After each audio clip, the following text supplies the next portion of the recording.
8, 7, 6, 5, 4, 3, 2, 1. And today we're going to review the stories of phase number 2.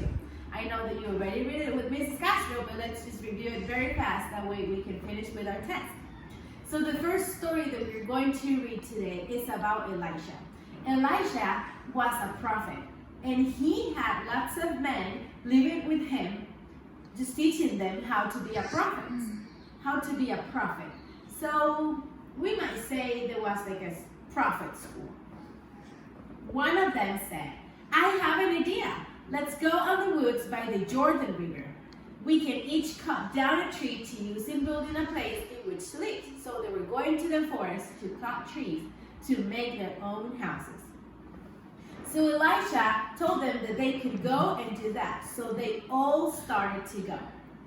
My house will be bigger, said one. And then the other one said, no, my house will be stronger. They were all dreaming with their house.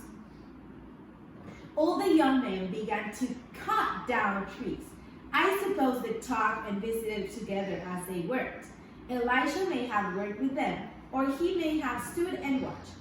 Probably he gave some advices from time to time. One of the young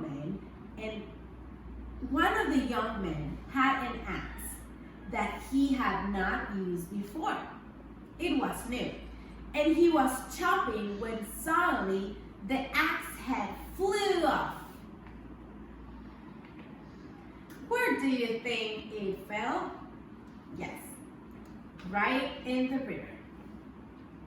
Quickly, the young man ran to the bank, hoping to find it, but it was gone. Down, down, down, down went the axe head. What made this so upsetting was that the axe was not even yours. Someone gave it to him to use it. Now the axe head was gone. What would the young prophet do? There was no way to get it. The river was very deep, and the axe was right at the bottom of the river.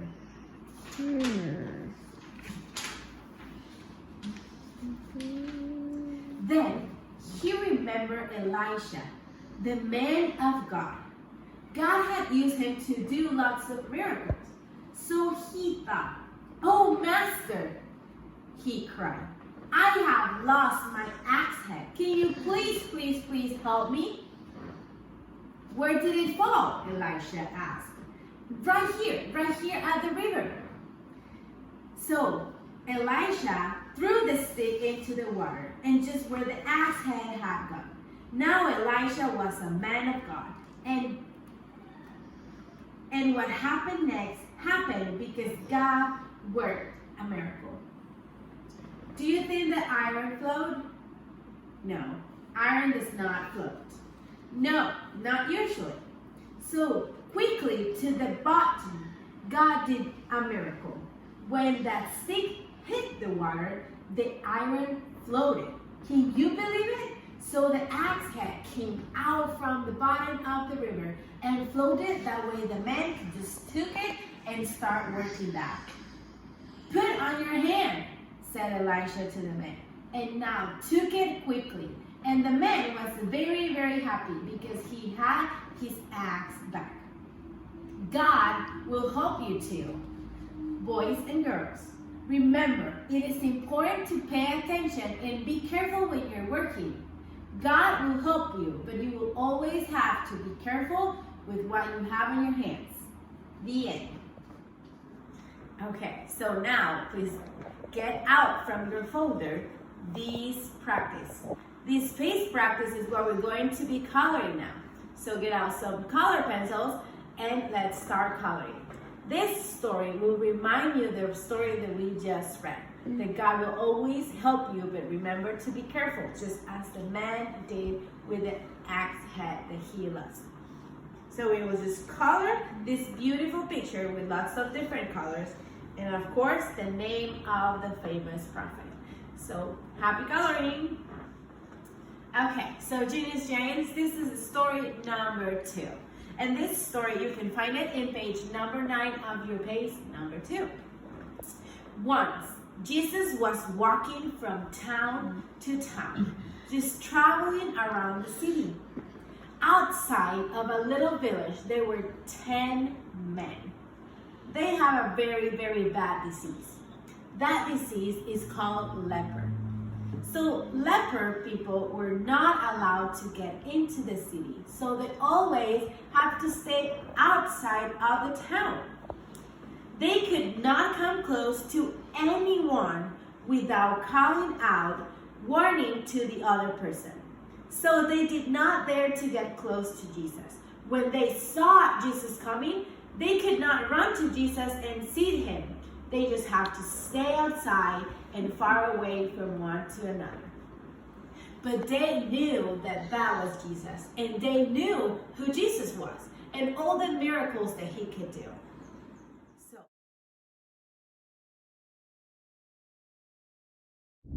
Master, Master, they cried, please have mercy on us. We need your help. We know that Jesus loved people and that he felt concern for those who really need him, and all of them were sick. So Jesus healed so many people, and of course he could do it again. When he saw these men, he was compassionate and wanted to help them. Jesus said a strange thing. Go, show yourselves unto the priest. Now, this is what a sick person was supposed to do when he got well. He will go and show himself to the priest. Have you ever had the measles or chickenpox? Well, sometimes we have these diseases, and we have to go see the doctor before we can go to someone else. But at this point, they were all healed. And they were all running back to the town to look at the family, to show at the priest that they were all healed. So they were obeying what Jesus told them to do. And actually, Jesus healed them all, the 10 men. But something a little bit sad happened on this story. One of the lepers looked down at his skin and saw that he was totally clean. Do you know what he did? He immediately ran back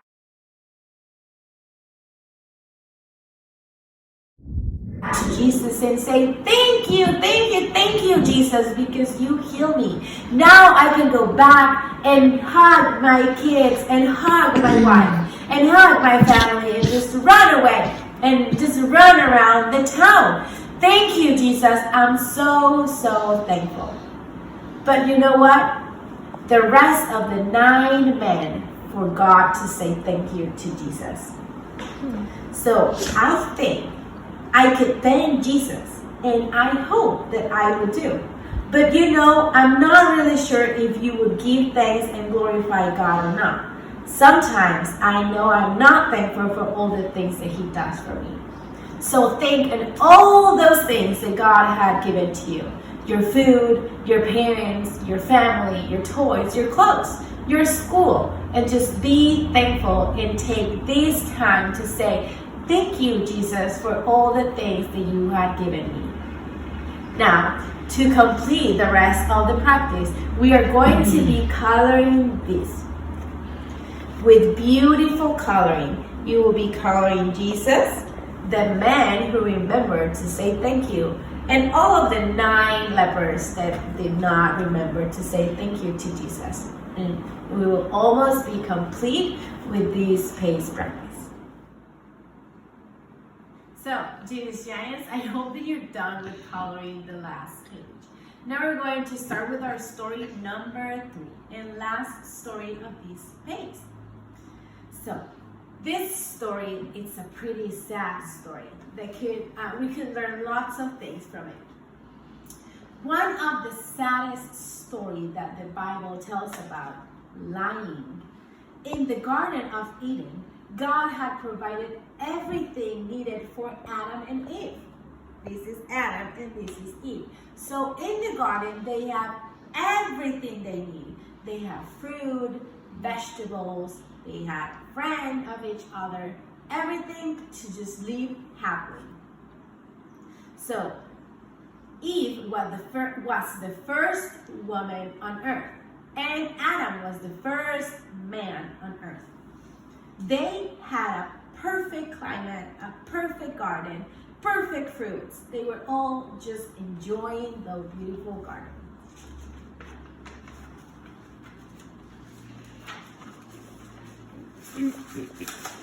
There was only one thing that God asked them to don't do.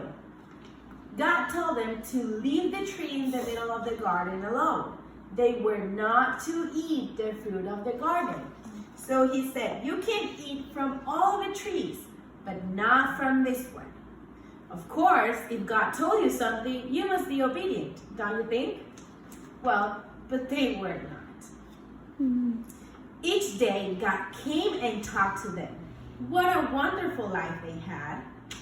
But one day, Satan came, who is a wicked creature, in a form like a serpent, and came to the garden and fooled Eve.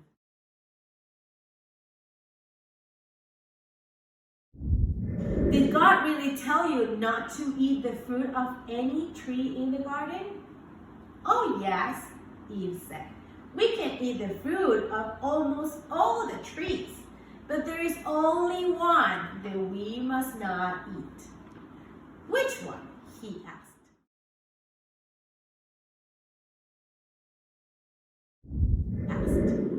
That one, right in the middle of the garden. God told us not to eat the fruit of that one, or even touch it. Satan never can be trusted to tell the truth. He is a liar. He said to Eve, and what will happen if you eat the fruit? God said that we would die, Eve said. Satan wanted to deceive Eve and bring her trouble, and he wanted her to sin. He wanted to make all the people on earth into sinners. So he told a terrible lie. Oh, Eve, you won't really die. God knows that you will get smarter and you will know everything that he knows. That's why he doesn't want you to eat from that tree. And Eve could hardly believe what she was hearing. And you know what? She decided to take the fruit, smell the fruit, and eat the fruit. And to that moment, she went to Adam.